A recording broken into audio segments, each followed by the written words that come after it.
Band breakups aren't always amicable. Things got so heated for one group that they disbanded before the first album was released. Another band's reunion was derailed by a sucker punch. Stay tuned to find out how these 2000s groups broke up. Before Beyoncé took over the world as a solo artist, she was in the chart-topping group Destiny's Child with Kelly Rowland and Michelle Williams. Hits like Bills, Bills, Bills, Survivor, and Independent Women Part 1 made them household names. But all good things must come to an end. In 2005, the group released a statement saying, "We have been working together as Destiny's Child since we were 9, and touring together since we were 14. After a lot of discussion and some deep soul-searching, we realized that our current tour has given us the opportunity to leave Destiny's Child on a high note." Of course, the fact Beyoncé had already released a Grammy-winning solo album 2 years prior meant no one was surprised. And while it is impossible for anyone to compare themselves to the level of success she went on to achieve, both Kelly and Michelle were very successful as solo artists as well. The group said in their statement, "After all these wonderful years working together, we realized that now is the time to pursue our personal goals and solo efforts in earnest." Even though there hasn't been a real reunion other than a couple of one-off performances together, at the time, the members did believe another album was a possibility. Beyoncé told the AP, "If in 3 years, 5 years, 10 years, whenever we decide we want to do another Destiny's Child record, then we will do it." And there was a glimmer of hope in 2018 when they reunited at Coachella. Williams said, "So it brought back those memories of this is how we used to be every day rehearsing or working together. So I miss that."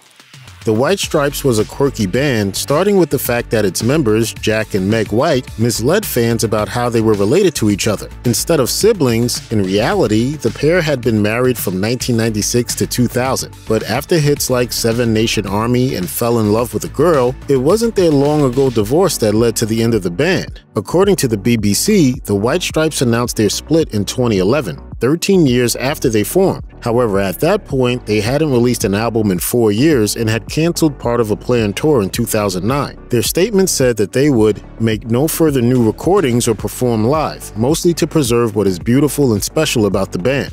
Apparently, Meg's anxiety had reached a point where she could no longer handle performing. And if you're hoping that one day down the line the pair might take the stage in the studio again, Jack crushed that dream, telling a reporter from NME, "Absolutely no chance. I mean, if we went to all the trouble of telling people we're done, we meant it, you know?" That didn't mean it was something he was thrilled about though, telling the New York Times, "I'd make a White Stripes record right now. I'd be in the White Stripes for the rest of my life."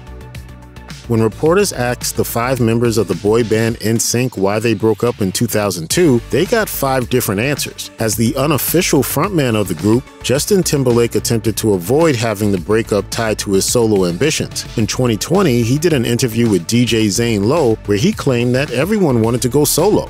At that time, I think everybody had aspirations of doing other things, and we had talked about it. And in 2019, JC Chazé, who also pursued a solo career, basically backed JT up, telling the Huffington Post, "At that time, we just felt like we had exhausted every kind of idea for what we were doing, and we just felt like, okay, let's do something different. So that's what we did." The other guys have a different story. Joey Fatone told the same reporter, "It was, okay, after Justin does his thing, blah, blah, blah, we'll get back together and move forward and do what we gotta do." And then it was like, nope. And Lance Bass also wrote a book where he explained, "We're definitely broken up. It's not a hiatus. Justin made it clear that he wouldn't be interested in discussing another album anytime soon." And as for Chris Kirkpatrick, he said, "I don't know if I was ready for it to end. We weren't either." For fans of Rilo Kiley who followed the news of their breakup and what happened after, it was an emotional roller coaster. In 2010, drummer Jason Bozell told Pace magazine that the band was on a hiatus. However, a year later, guitarist Blake Sennett had a much different take on where the band was. Namely, it didn't exist. He told Spinner, "I just felt like there was a lot of deception, disloyalty, greed, and things I don't really want to submit myself to. So I said, that, I can't do this anymore." If that wasn't clear enough, the same year he told Consequence of Sound, "I would say that if Rilo Kiley were a human being, he's probably laying on his back in a morgue with a tag on his toe." Now, I see movies where the dead get up and walk, and when they do that, rarely do good things happen. While these statements seem pretty emphatic and straightforward, apparently Sinnott felt like his words were misconstrued somehow. He asked Spinner to print a sort of clarification of his remarks, but that ended up just saying the same thing again in a third way. This interview somehow became the official announcement of Rilo Kiley's end. As far as the band being over, we are. Rilo Kiley is officially broken up. It's sad, but it happens. He hasn't completely cut ties with all his former bandmates though. In 2015, Sinnott and former Rilo Kiley lead singer Jenny Lewis performed one song together at Coachella, and again in 2021 on Linda Perry's Rockin' Relief livestream. Emo kids of a certain age were devoted to My Chemical Romance, perhaps especially because some adults were worried there might be something darker going on with the band. But the darkest thing fans would experience was My Chemical Romance's breakup in 2013. They released a statement saying, "Being in this band for the past 12 years has been a true blessing, and now, like all great things, it has come time for it to end." Lead singer Gerard Way explained to The Guardian in 2019 that their celebrity and success meant making music wasn't fun anymore. When you're in a really big band, you're actually doing a lot of boring stuff, like being on the road and missing your family. A lot of it is business. When the reporter for The Guardian asked about a possible reunion, Way seemed to put the kibosh on the idea, saying, "I miss playing with the guys, but I don't think so." Luckily for fans, early 2019, Gerard Way was wrong, because by late 2019, the band played their first show together since the breakup. It went so well that they added a few more shows and even planned to start touring. Unfortunately, that plan was derailed by the pandemic, but according to My Chemical Romance's official website, they are planning to finally go back on tour in 2022 and 2023. Always the kind of group that was going to be a flash in the pan, Old Town was assembled on ABC's Making the Band in 2000, and they tried to enjoy some of the same fame and success as NSYNC and the Backstreet Boys. You could argue they didn't even rise to the level of 98 Degrees. Sound harsh? It's something they will admit themselves. After just 3 years and a lackluster second album, they were dropped by their label. Asked if it was difficult when the band broke up in 2003, Trevor Pinnock told the Daily Beast, "It's not like we were the biggest thing in the world for like 15 years and then we had to go into obscurity. It wasn't that hard for us to just go back and be normal again. We went through an audition and then we worked for 4 years, and then we each went and did our own individual things." But the members didn't give up on the dream of ever performing together again. A decade after they broke up, they reunited with only Ashley Parker Angel opting out. By 2019, they had been touring again for 6 years before the pandemic put that to a halt. Danity Kane was a manufactured girl group put together by P. Diddy on MTV's 2005 show Making the Band 3. They were successful as musicians and as reality show stars, but that didn't stop Diddy from effectively ending the band when he very publicly fired 2 of the 5 members, Aubrey O'Day and Juanita D. Woods-Woodgett. As O'Day told Us Weekly, Diddy broke us up in the height of our fame on national television on MTV. "I don't want you in the group no more." That's where I'm at with it. That was a tough way to break up, but even worse was yet to come. The group attempted to get back together in 2014 and even recorded an album, but then things got violent. O'Day released a statement that said in part, "During a recent group meeting, a business conversation took a turn for the worst when my group member punched me in the back of my head while I was speaking to another associate."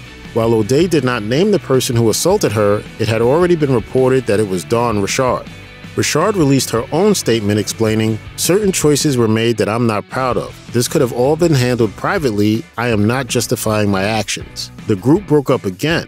Since then, they have reunited a couple of times in different iterations, but have never regained their former popularity.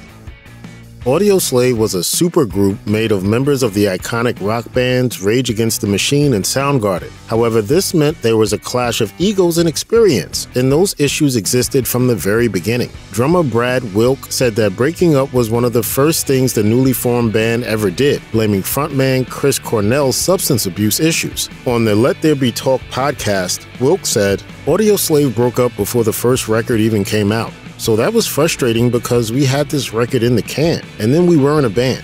But we got it together. He got it together, and we were able to make 3 records.